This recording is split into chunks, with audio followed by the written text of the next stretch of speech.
যুক্তরাষ্ট্র কিউবার জন্য $100 মিলিয়ন মানবিক সহায়তা প্যাকেজের প্রথম অংশ সরবরাহ করেছে।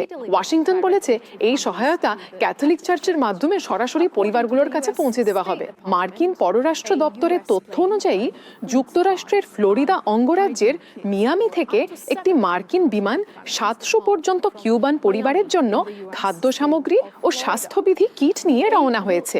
এই সহায়তা কিউবা সরকারকে পাশ কাটিয়ে দেওয়া হবে এবং ওয়াশিংটন বলেছে সহায়তা যেন অন্য কোথাও চলে না যায় সেজন্যই এই বিতরণ ব্যবস্থা তৈরি করা হয়েছে। এই প্যাকেজটি মার্কিন পররাষ্ট্রমন্ত্রী মার্কো রুবিও প্রস্তাব করেছিলেন যখন যুক্তরাষ্ট্র নিষেধাজ্ঞা ও অন্যান্য পদক্ষেপের মাধ্যমে কিউবার কমিউনিস্ট নেতৃত্বের ওপর চাপ বাড়িয়েছিল।